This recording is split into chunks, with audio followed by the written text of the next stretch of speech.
Hey everyone, my name is Blue and I'm here today with some ProRevenge stories. These stories are the cream of the crop when it comes to not getting mad, but getting even. If you haven't yet, please consider subscribing to our channel, and with that, let's get into it. Accuse me of stealing?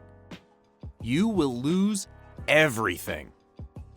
First post, be kind.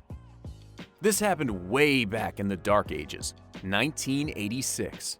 I was 21 at the time and working for a gas station that was associated with a certain grocery store chain in Washington state.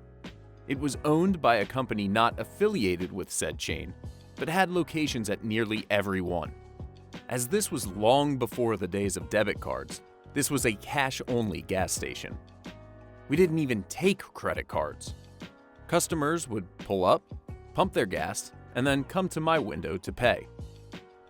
We also sold cigarettes. No drinks, no snacks. Customers couldn't even get into my booth. I had been working there about a year when the company announced it was closing the location. My manager and I were offered positions at another location upstate, and we both accepted. We moved our respective families and started our new jobs as new hires. Ugh. This station was incredibly busy. We did more business in 8 hours than my old location would do in a week. This location also had a different setup. Here, you would pull into the station from a single entrance, pump your gas, and then drive forward to a single exit where the Pay Here booth was located. There were always 2 cashiers on duty. Each cashier had a cash drawer. One thing I should note, there were also no computers, so closing the drawer down between shifts was time-consuming and tedious. We had to manually count the cigarettes remaining and count the cash drawers. We would fill out an end-of-shift report listing the starting balances and the ending balances. We also had to list the gallons sold from each pump. At the end of the shift, the total of gallons sold and the total cigarettes sold should equal the cash balance. It is important to note here that not once in the year I had worked for the previous location had I been off by more than 10 cents. The following morning after my first shift, I was informed by the manager that I was short $50. Impossible, I said. I balanced out yesterday. He said that I must have stolen that money after I had completed the paperwork.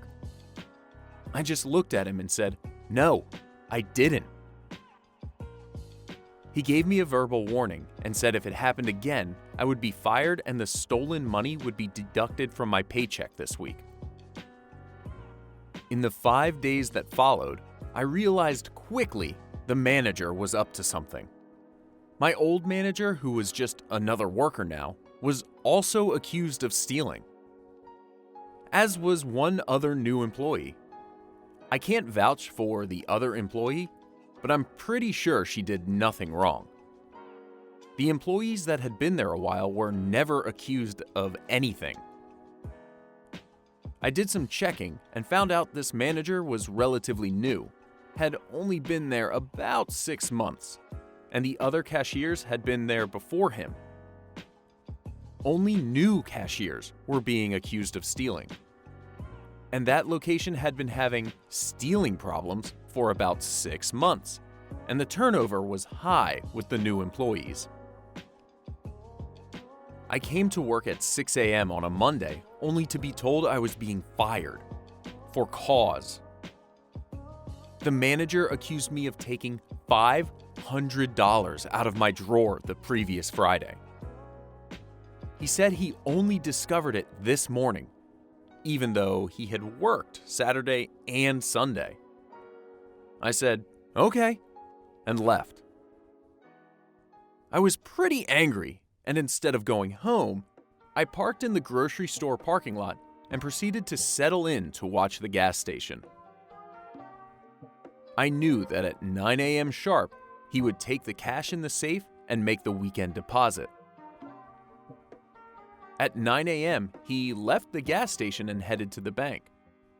But instead of walking into the bank, he walked into the Indian casino next door. It's not really a casino like we think of today, but more of a betting parlor for the races. It did have slot machines, but no card tables. I think, well, this is interesting. He comes out of the casino at exactly 10 a.m., walks next door to the bank, does his business, and then heads back to the gas station. I head home with a plan. Every morning, I follow him from the gas station to the casino. I take a picture of him leaving and one of him arriving at the bank and walking into the casino. I take pictures of him coming out and then heading into the bank. I do this for 5 days straight. He even went on Saturday. On day 3, my old manager was fired for stealing $150. I get the film developed, no digital camera in the dark ages, note the times and dates on the back of each one. Then I call the main office of the gas company. It's after 5, but I'm hoping someone is there. And there is.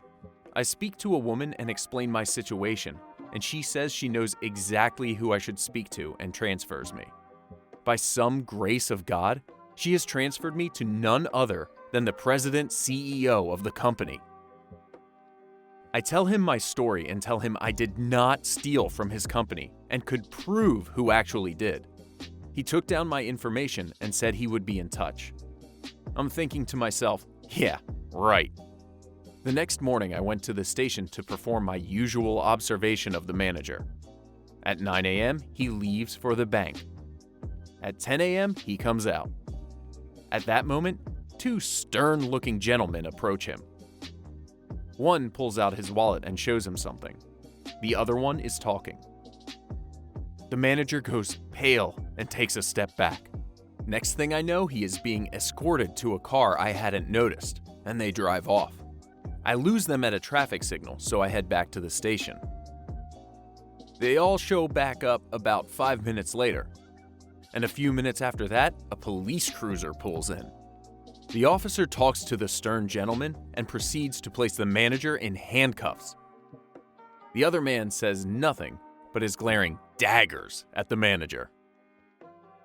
The president called me later that afternoon and informed me that the manager had been arrested for embezzlement. Turns out that in 6 months, he had managed to steal about $5,000. He would take the store cash into the casino and gamble with it. If he won, he would make the normal bank deposit. If he lost, he would make the deposit and note in his records that we had been short the previous day. The CEO had already been focusing on that location because of the stealing and high turnover rate, but my information helped them figure out what exactly had been going on. I was thanked and sent a substantial check as a reward. My old manager was offered the manager's job, and I was offered my old job back. I declined as I had already found another job that I liked more and paid better. The gambling manager was sentenced to 1 year in jail and ordered to attend counseling for his gambling addiction. His wife divorced him and took their 3 children to California. His house was foreclosed on, and he ended up in a homeless shelter. Don't accuse me of stealing. I will get revenge. How did that manager think he was going to get away with that? It wasn't even a good plan from the start. Eventually, someone was going to catch on to that. This sounds like something out of a movie. Absolutely unreal. Beat a Craigslist scammer at his own game. So I was hunting for a rental house for the Valentine's Day weekend and wasn't finding much. So I popped into the local Craigslist page and found a place at a decent but very believable price. No contact info or website, so I emailed through the Craigslist relay. Everything sounds legit up until he asked me to pay using Zelle or bank transfer. Immediately knew it was a scam, but I played along acting confused because I'd never used Zelle. He sends me the Zelle info to send the payment.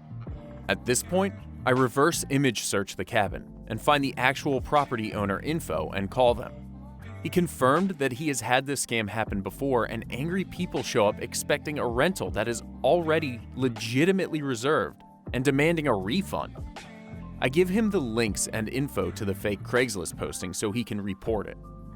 So now I have confirmed that this is 100% a scam. So I decide to have a go at this guy and see how far I can get. After a few more confused-sounding emails regarding how to get the money to him over Zelle, I send him the request. But instead of paying him, I sent it as a request for payment. I send a few more messages saying it is not going through, and then I get a notification saying a payment has been received. Sure enough, he approved my payment request and sent me the money he was trying to get me to send him.